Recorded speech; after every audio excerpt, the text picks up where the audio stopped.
அவருடைய தூண்டுதல் பேரில் தான் நான் வந்து நம்ம தம்பி சீனிவாசனை காண்டாக்ட் பண்ணது. கிளிக் ஆகிடுச்சு, டிக்கெட்டு கன்ஃபார்ம் ஆகி போச்சு, கிளம்பியாச்சு. எனக்கு உள்ளுக்குள்ள ஒரு அச்சம், எனக்கு ஆல்ரெடி அல்சர், அதை க்ளீன் பண்ணிக்கிட்டேன், டாக்டரை பார்த்து எல்லாம் க்ளீன் பண்ணிக்கிட்டேன். இப்போ போகிற இடத்துல எப்படி இருக்கும் சாப்பாடு, காரங்கரும் சாப்பிட்டோம்னா அது வேறு வம்பா போயிடுமே. அப்புறம் என் வீட்டில் சொன்னாங்க, பரவாயில்லைங்க ஏதாவது மோர் சாதமாக சாப்பிட்டு போயிட்டு வந்துடலாம் வாங்க என்னாங்க. ஆனால் இங்கே வந்ததுக்கப்புறம் அந்த சாப்பாடு காரம் கம்மி, உப்பு கம்மி, அவங்களுக்கு அது தெரியுமா என்னன்னு தெரியல. எல்லாம் பெரும்பாலும் 50 வயசுக்கு மேலே தான் வருவாங்க, இதெல்லாம் கம்மி பண்ணி தான் அவங்க சாப்பிடுவாங்கன்னு நினச்சிக்கிட்டு பண்ணாங்களா என்னன்னு தெரியல. ஆனால் சாப்பாடு அருமை. அவங்களுக்கு என்னுடைய நன்றிகள். அடுத்தது நம்ம ஃப்ளைட்டில் முன்னாடி சொன்னார்ல அவர், ஃப்ளைட்டில் நானும் ஃபஸ்ட் டைம் தான்.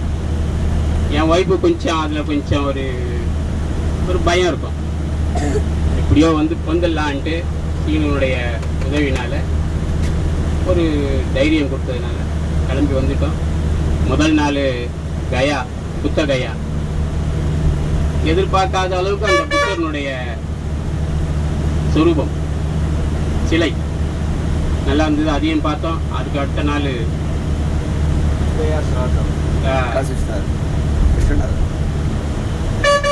விஸ்வநாதன் காசி. அதே மாதிரி ரெண்டாவது சொல்லணும்னா ரூம்ஸு எதிர்பார்க்கல, அருமையான ரூம்ஸு. இடையிடையே அந்த கரண்ட் பிரச்சனை இருக்குது. அது எல்லா இடத்துலையும், இங்கே மட்டும் இல்லை, தமிழ்நாட்டில் நிறைய இடத்துல இருக்குது. நிறைய போராட்டங்கள்லாம் நடந்திருக்கு அதுக்காக. அது ஒரு பெரிய பிரச்சனை இல்லை. அருமையான ரூம்ஸும், இந்த 4 நாள் தங்கின 5 நாள் தங்கின ரூம்ஸும் அருமையாக இருந்தது. அதுக்கடுத்து தொடர்ந்து 2வது நாள் காசி. அது ஒரு புண்ணிய சேஸ்திரத்துக்கு போகிறோன்னாக்கா முன்னாடி அதனுடைய வரலாறு சொல்கிறது இருக்குது பாருங்க, அருமையாக சொன்னார். அதை பின்பற்றி அதுலேயும் ஒரு சிலருக்கு பின்பக்கம் பாருங்க, அதுதான் உண்மையான சுரூபம்னு ஒரு இடத்துல சொன்னார். அதுவும் சூப்பராக, விசாலாட்சி அம்மன், அதுவும் சூப்பராக இருந்தது. 2வது நாள் 3வது நாள் கயா. அருமையான என்னுடைய அப்பா அம்மாவை நினைக்கக்கூடிய ஒரு தருணத்துக்கு, அதுக்காக தான் நான் மெயினாக வந்தது. அப்பா அம்மாவை நினச்சேன், உள்ளபூர்வமாக நினச்சேன். அதுக்கு அவருக்கு என்னுடைய நன்றி. 4வது நாள் அலகாபாத். அலகாபாத்தில் நான் அந்த ஃபோட்டோஸ் எல்லாம், திருமண ஃபோட்டோஸ் என் பொண்ணு பிள்ளைங்களுக்கு அனுப்பும்போது, நீ ஏன் என்னை கூட்டும் போவாங்க, என் பொண்ணு இப்படியே கேட்குது, எங்களெல்லாம் விட்டு நீ இப்படியே கல்யாணம் பண்ணிட்டு வந்த. பரவாயில்ல, அந்த திருமண நிகழ்ச்சி அந்த ஐயரும் நல்லா அருமையாக பண்ணார். 5வது நாள் அருமையான இருந்தது.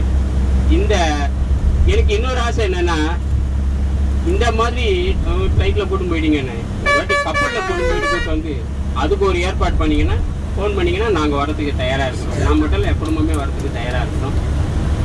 அதுக்கப்புறம் இங்கே இருக்கிறவங்களை பார்க்கும்போது, நம்ம கணவன்மார் மனைவிமார்களை பிடிச்சி கூட்டிட்டு போகிறதும், சில இடங்களில் மனைவிமார் கணவன்மார்களை பிடிச்சி கூட்டிட்டு போகிறதும் கண்கொள்ளா காட்சியாக இருக்காங்க. அன்புக்கு பாத்திரமான இந்த குடும்பங்கள் எல்லாம் இன்னைக்கு என்னுடைய நட்புகளாகவும் உறவுகளாகவும் இங்கே இருக்குதுன்னும் போது மனசு சந்தோஷமா இருக்கு. இதோட முடிஞ்சது, வேற எதுவும் சொல்றதுக்கு இல்லை. இருப்பினும் உங்கள் சார்பாகவும் என்னுடைய குடும்பத்தின் சார்பாகவும் சரவணா டிராவல் சீனிவாசன் அவர்களுக்கும் தம்பிக்கும்